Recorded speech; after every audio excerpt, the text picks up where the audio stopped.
देशवासी हैं, हम देश के लिए जान देना चाहते हैं, हम देश के लिए लड़ना चाहते हैं, हम देश के लिए आज भी खड़े कल भी खड़े।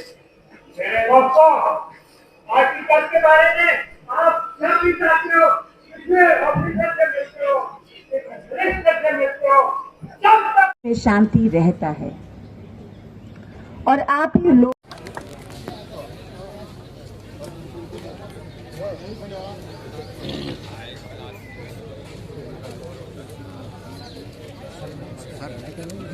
जो हर कोसली से वीरांगनाएं आई हैं उनके लिए पंचायत जोरदार ताली।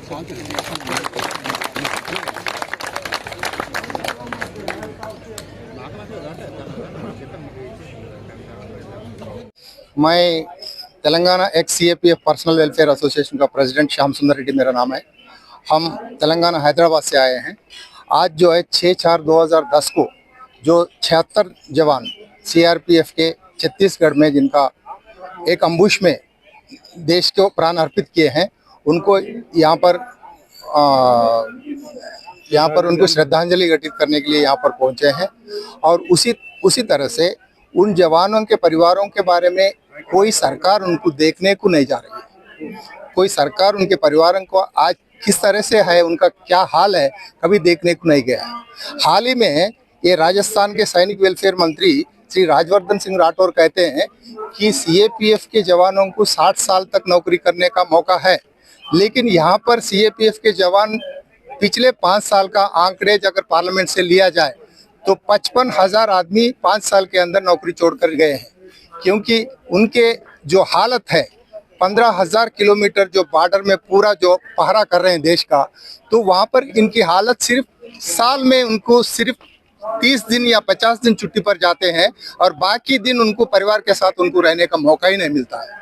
तो ये जो सौतेला व्यवहार किया जा रहा है, ये सौतेला व्यवहार से बहुत तंग आके वो लोग अपने घर परिवार को, आए दिन यहाँ पर देश में चुनाव होता रहता है और वो चुनाव के बारे में, आज चुनाव आया तो ये महीना छुट्टी बंद, तीसरा महीना चुनाव आया फिर छुट्टी बंद। तो देश में इतना बार चुनाव चलता रहेगा तो इन 6 फोर्सों के 10 लाख लोगों के छुट्टी बंद कर देंगे तो वो लोग किस तरह से उनके परिवार के साथ रहेंगे? उनका पढ़ाई ठीक से नहीं हो पाती है। छुट्टी की मांग को लेकर आज यहाँ पे आए थे? नहीं, छुट्टी भी है और इनके साथ जो सौतेला जो स्टेपमदरली ट्रीटमेंट किया जा रहा है, इनको 1 रैंक 1 पेंशन का बात तो छोड़िए, वो जो पुराना पेंशन है उसको ही बंद कर दिया। 1/1/2004 के बाद उनको पेंशन देने के लिए वहां पर बंद कर दिया।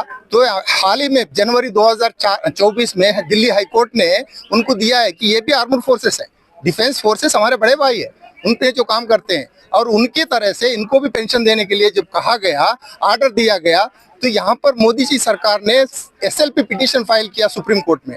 तो ये कौन सा न्याय है? ये कौन सा इस तरह का भेदभाव जो कर रहे हैं, यही से हम लोग दुखी है। इतने 10 लाख के परिवार दुखी है। नहीं, सरकार नहीं सुनती अपनी जी, आगे के कदम क्या होगी?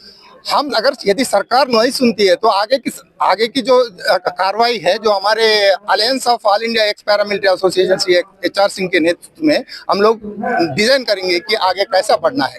पूरे राज्यों से आज यहाँ पर जंतर मंतर में आए हैं, तो ये जो दिक्कतें हैं उनको सरकार तक पहुंचा। हमारा कोई कन्फ्रंटेशन नहीं है सरकार से, सरकार को ये सुनने का मौका मिले। हाल ही में अपने अमित शाह जी ने कहा है कि ITBP, CRP, BSF उनके नींद नहीं है रातों को, लेकिन वो अपने काम कर रहे हैं। तो इतने जब बोलते हैं, उनको हमारा कष्ट का पता है, तो ये वेलफेयर के बारे में क्यों नहीं सोचते?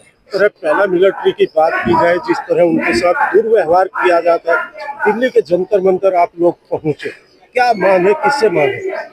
अभी alliance of all x paramilitary force welfare association का नेतृत्व में हम तेलंगाना से x paramilitary force welfare association का तरफ से हम आया है इधर।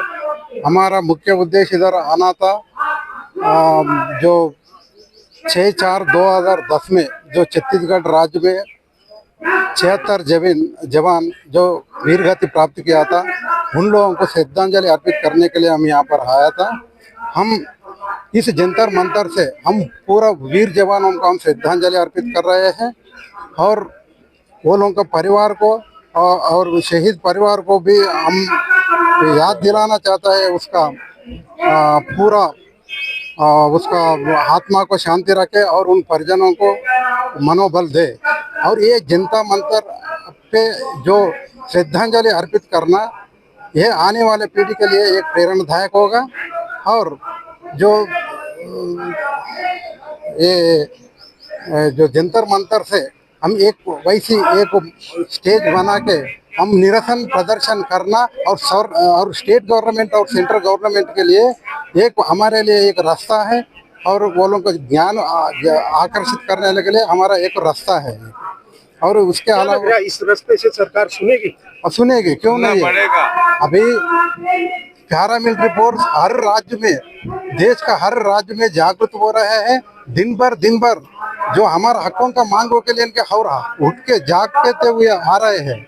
सभी लोग हमको भी चाहिए जो सेना के लिए जो सुविधाएं मिल रहे हैं, चाहे पेंशन का सुविधा हो, चाहे स्वास्थ्य का सुविधा हो, चाहे झंडा का सुविधा हो, ये पूरा मिलना चाहिए।